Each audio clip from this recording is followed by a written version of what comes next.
أعوذ بالله من الشيطان الرجيم بسم الله الرحمن الرحيم الحمد لله والصلاة والسلام على رسول الله.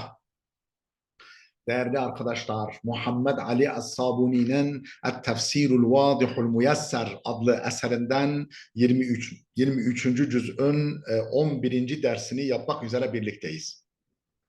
Yasin suresini işliyorduk. 41. ayetin başına gelmiştik.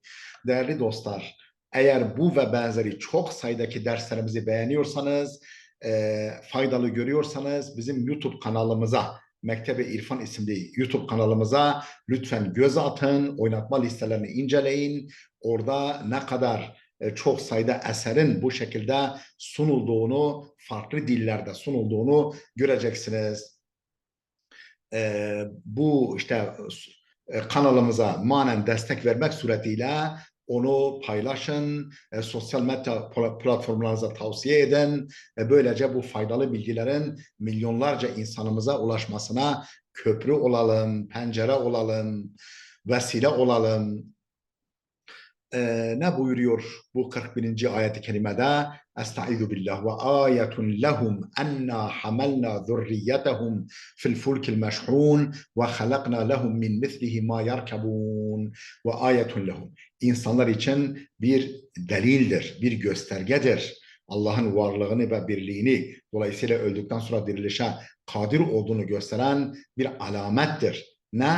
Enna hamalna zurriyetehum, onların zürriyetini, yani insanların insan neslini taşımamız, böyle yükleyip taşımamız fil fulkil meşhun, dop dolu gemide veya dop dolu gemilerde. Eğer el fulk kelimesinin baştaki el takısı cins ise, yani insan neslini dop dolu gemilerde taşımamız, denizler üzerinde yüzdürmemiz onlar için bir ibret alınacak, ders çıkarılacak bir delildir. Yahut da el-fülkten maksat eliflam eliflame ahd ise burada maksat Nuh'un gemisi olabilir. Onların zürriyetini, yani atalarını dop dolu bir gemide taşımamız onlar için bir ibrettir. Kimisi el-fülkten maksat hamile kadınlar, yani hamile, yani anneler, hamile kadınlar olduğunu söylemiş. Yani onlar rahimleri birer gemiye benzetilmiş. İnsan nesli annelerin rahminde bir dop dolu bir gemiden yüzer gibi belli bir zaman yürütülüyorlar, yaşatılıyorlar. Ve halakna lehum, insanlar için yarattık min mislihi, bu gemilerin veya Nuh Aleyhisselam'ın gemisinin bir benzerini yarattık. Ma yerkebun, binecekleri ona benzer şeyler de binecekleri şeyler, mesela uzay dolmuşları, denizaltı gemileri vesaire, daha başka böyle taşıma araçlarını da onlar için yarattık. Yani ileride binecekleri. Şimdi mealimizi verdik, tefsirimizi okuyalım. Ve ayetun lehum enna hamalna zurriyetehum fil fulkil meş'un ve halakna lehum min mislihi ma yerkebun. Mealini vermiştik, tefsirini okuyoruz. Burhanun thalisun alel kudreti vel vahdaniyye. Bu Allah'ın kudret ve vahdaniyetine, yani birliğine ve kudretine ilişkin üçüncü bir delildir. Üçüncü bir akli delildir. Ey ve alametun lehum eyda ala kemali kudretina. Yine yine onlar için kemali kudretimize bir alamettir. Yani kudretimizin mükemmelliğine onlar için bir alamettir. Ne? Ennena hamelna abaahumul akdemin, onların eski atalarını, Nuh Aleyhisselam zamanındaki eski atalarını taşımamız. Yani zürriyete Adem'e, yani Adem'in zürriyetini fi sefineti Nuh Aleyhisselam el memlu'ati bil ricali vel hayvanati vel erzaki. Adem Aleyhisselam'ın zürriyetini Nuh Aleyhisselam'ın gemisinde taşımamız. Nasıl gemi? El memlu'ati bil ricali vel hayvanati vel erzak. İnsanlarla, hayvanlarla ve rızıklarla, gıdalarla dop dolu Nuh Aleyhisselam'ın gemisinde Adem Aleyhisselam'ın zürriyetini taşımamız o eski ataları olan Adem Aleyhisselam'ın zürriyetini taşımamız onlar için bir alamettir. Kudretimizin bir delilidir. Ve hâzâ ma'na el-meşhûn. İşte burada meşhun kelimesinin anlamı budur. Ne demek meşhun? Yani el-memlu, yani dop dolu. Böyle tıklım tıklım. Ve cealna lehum es-sufune alleti yerkebunaha. Efendim yine onlar için binecekleri gemiler de meydana getirdik. Binecekleri, ileride binecekleri gemiler de meydana getirdik. Min misli sefineti Nuh. Nuh Aleyhisselam'ın gemisi misali gemiler de onlar için meydana getirdik. Ve innema nusibel halku ileyhi teala.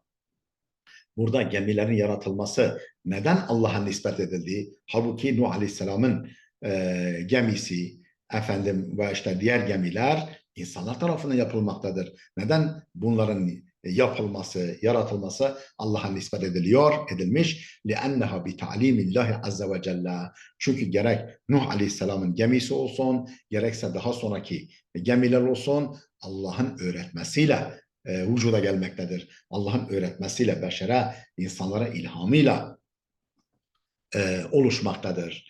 Fi vel işadetu huna bizikri sufuni.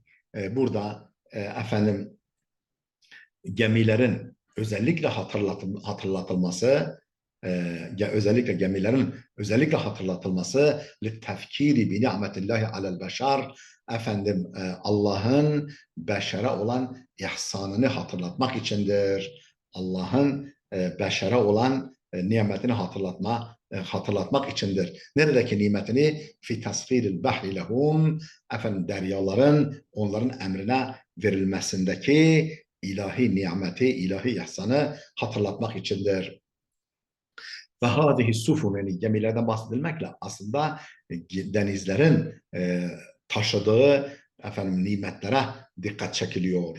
Fe hâzihi sufun eddahmetu sabihatu fevka sathil ma, efendim suyun sathında, suyun yüzeyinde, yüzeyi üzerinde yüzen büyük gemiler, bu büyük gemiler فهذه السفن الضخمة, bu muazzam, bu büyük gemiler es-sabihatu fevka sathil ma, suyun yüzeyinde, yüzeyi üzerinde yüzen bu büyük gemiler ayetun bahiratun min ayatillah, Allah'ın ayetlerinden, yani kudret delillerinden, varlık, birlik delillerinden apaçık birer ayettir. Apaçık bir ayettir. Fel ma'u sailun latifun hafif. Nitekim su latif, yani ince ve hafif bir sıvıdır. Su, latif, ince ve hafif, zarif ve hafif bir nazik bir sıvıdır.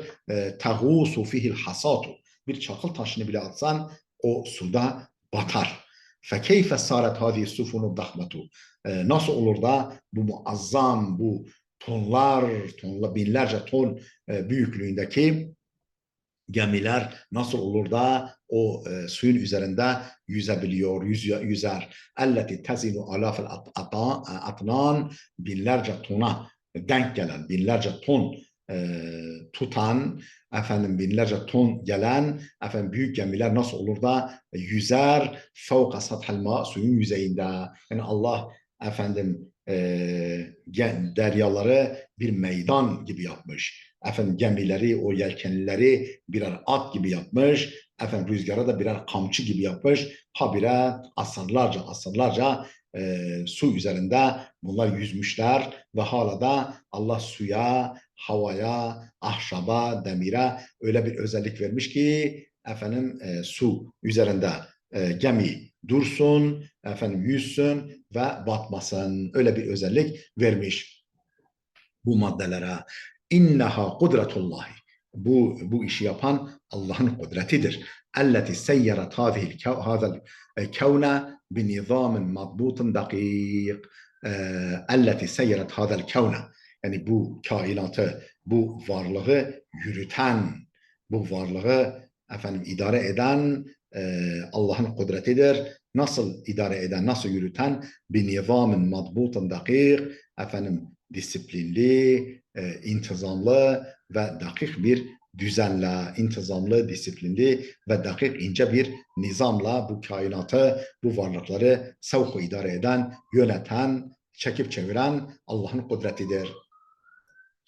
وَاِنْ نَشَأْ نُغْرِقْهُمْ فَلَا صَرِيخَ لَهُمْ وَلَا هُمْ يُنْقَذُونَ اِلَّا رَحْمَةً مِنَّا وَمَتَاعًا اِلٰى حِينٍ وَاِنْ نَشَأْ dilersek نُغْرِقْهُمْ insanları batırırız. Yani gemiler binerken dilersek onları batırırız.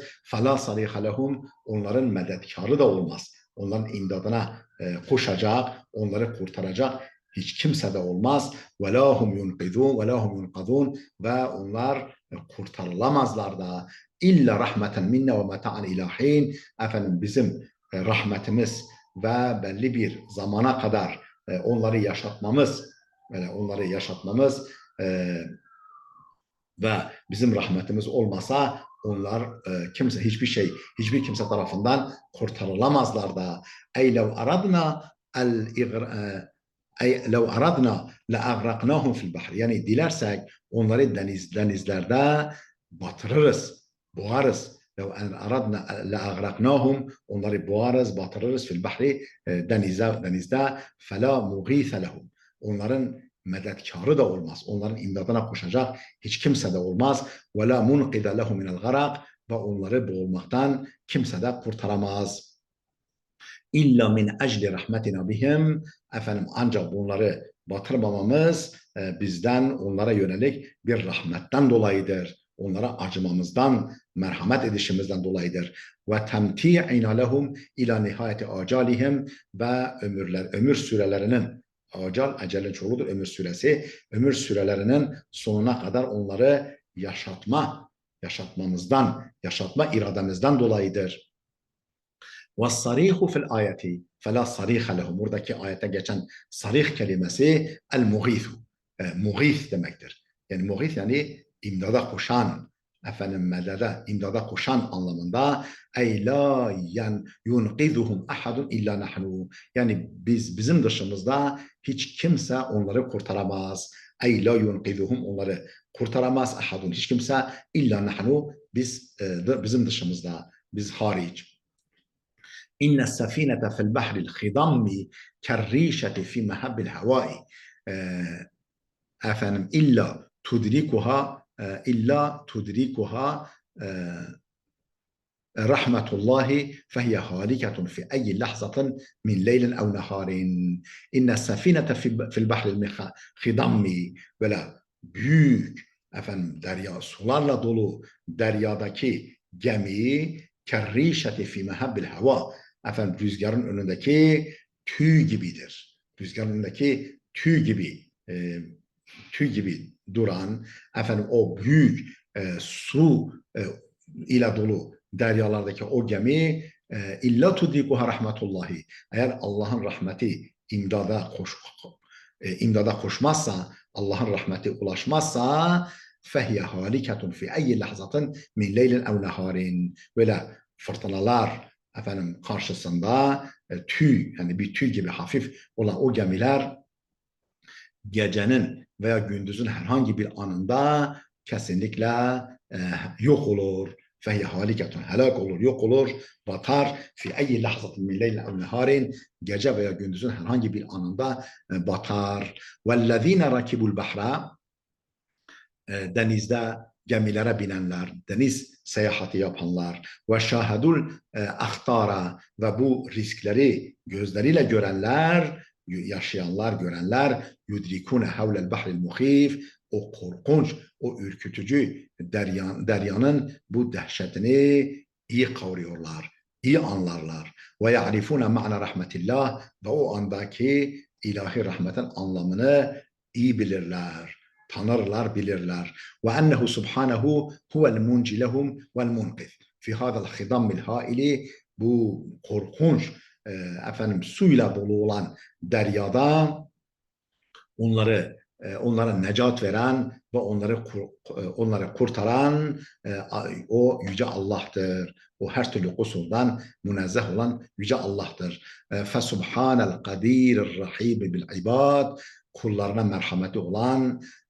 merhametli olan ve gücü her şeye yeten Allah münezzehtir, paktır. Kusurdan, ayıptan, noksanlıktan, acizlikten pak ve münezzehtir. وَإِذَا قِيلَ لَهُمُ اتَّقُوا مَا بَيْنَ أَيْدِيكُمْ وَمَا خَلْفَكُمْ لَعَلَّكُمْ تُرْحَمُونَ. Efendim onlara ve izâ qîle lehum, onlara denildiğinde ittakû mâ beyne eydikum ve mâ halfakum, efendim önünüzdeki tehlikelerden, geçmişteki insanların başına gelen efendim helak ve musibetlerden, felaketlerden korkun, ayağınızı denk atın denildiğinde leallekum turhamun, efendim böyle Allah'tan korkun. Bu gibi hani sizi bekleyen ve geçmişte emsallerinizi yakalayan tehlikelerden korkun. Ta ki Allah'ın rahmetine mazhar olasınız e, denildiğinde bakalım nasıl tefsir edecek tefsirimiz.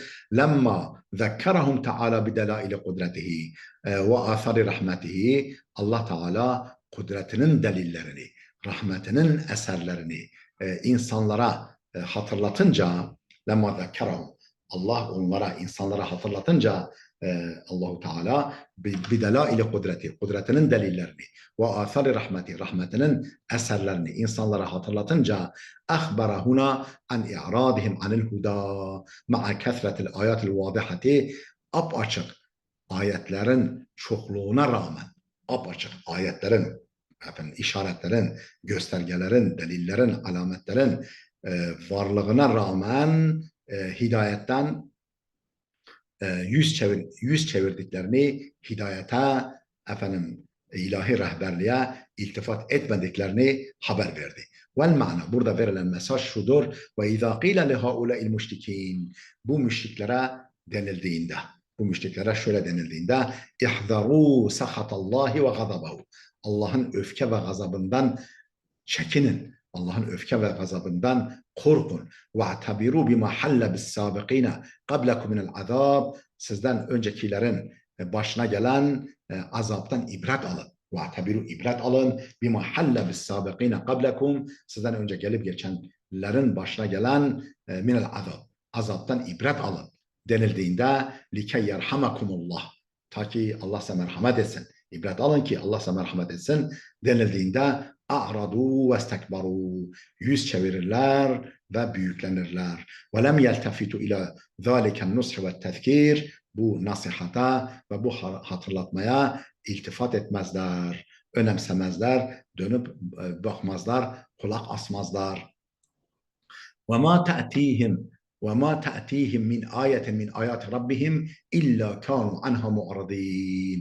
وَمَا تَأْتِيهِمْ, onlara gelmez min ayetin min ayet Rabbihim, Rablarının ayetlerinden, yani delillerinden, göstergelerinden, alametlerinden herhangi bir ayet onlara gelmez ki illa kanu anha mu'ridin, ondan yüz çevirici olmasınlar, o ayetlerden yüz çevirmesinler. Ey ve ma ta'tihim mu'cizatun minel mu'cizatil bahiretis sati'a, yani o parlak, göz kamaştırıcı, apaçık mucizelerden bir mucize onlara gelmez ki illa kezzebu biha, onu yalanlamasınlar, onu tekzip etmesinler.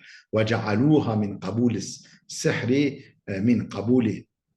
min kabuli sihri, aslında min kabili olacak. Ve cealuha min kabili sihri, ve onu sihir kabilinden, sihir büyü türünden sayarlar. Felem yusaddiku biha, tasdik etmezler. Ve izâ qîle lehum enfiqû mimma razakakumullah, onlara Allah'ın size rızık olarak verdiği nimetlerden harcayın, Allah yolunda harcayın, efendim insanlarla paylaşın, diğer canlılarla paylaşın denildiğinde قَالَ كَفَرُوا لِلَّذ۪ينَ آمَنُوا, o kafirler müminlere derler ki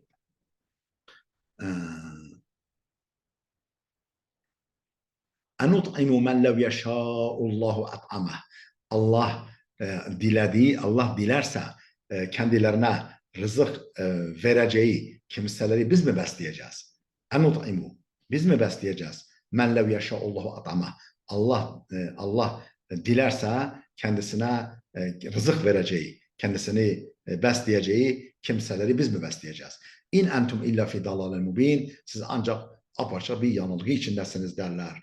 Hâzâ min cümleti sefâheti ve hamâkatil müşrikîn, bu bu müşriklerin hamakat ve sefahati cümlesindendir. Yani ahmaklığı ve beyinsizliği cümlesinden olan bir ifadedir. Yani bu söz onların ahmaklığını ve beyinsizliğini gösterir. Ennehum izâ du'û ilâ it'amil fakiri vel miskin. Fakir ve yoksulları beslemeye, fakir ve miskinlere efendim yardım etmeye davet edildiklerinde قَالُوا عَلَى وَجْهِ السُّخْرِيَةِ وَالْاِسْتِهْزَاءِ efendim alay ve eğlence yolu, alay ve eğlence hafife alma üslubuyla şöyle derler. اَيُفْقِرُهُ اللّٰهُ وَنُطْعِمُهُ نَحْنُ neden Allah onları yoksul bırakıyor da biz onları besleyelim? Yani Allah onları yoksul bıraksın, biz besleyelim. Öyle mi? Kânel müşrikûne yehzeûne ve yekulûn. Müşrikler alay ediyorlardı ve diyorlardı ki in kuntum ta'takidûne bi ennallâhu huve'r-rezzâk. Eğer ey Müslümanlar, ey müminler, eğer siz Allah'ın Rezzak olduğuna inanıyorsanız in kuntum ta'takidûne bi ennallâhu huve'r-rezzâk. Rızık verici olanın Allah olduğunu, rızık vericinin Allah olduğuna inanıyorsanız felima tatlubûne minna it'âmehum. Neden bizden o yoksullara yemek vermemizi bizden talep ediyorsunuz? Onlara yardım etmemizi bizden talep ediyorsunuz. لَوْ شَاءَ اللّٰهُ لَاَطْعَمَهُمْ Allah dileseydi onları beslerdi zaten. Onlara rızık, taam, gıda verirdi. وَمَا أَنْتُمْ بِهَذَا الْاِعْتِقَادِ اِلَّا فِي دَلَالٍ وَاحِدٍ Siz bu inancınızda ancak apaçık bir yanılgı, bir dalalet içindesiniz. Nezelet fil As ibn Vail. Bu ayet As bin Vail isimli müşrik hakkında inmiştir. Kâne idâ se'alehu miskinun. O kendisine bir miskin, bir yoksul geldiğinde, daha doğrusu ondan bir şey istediğinde, bir miskin, bir yoksul kimse ondan bir şey istediğinde kâle lehu. Ona derdi ki o miskine izheb ila rabbike. Rabbine git, Rabbine. Fehuve evle minni bike. O benden sana daha yakındır. O sana benden daha yakındır. Git ona. Eyufkirukallahu ve ut'imuke ana. Neden Allah seni fakir bıraksın da ben seni yedireyim, ben senin karnını doyurayım derdi. Değerli dostlar burada duralım. Videomuz oldukça uzadı. Gelecek dersimize kadar Allah'a emanet olun.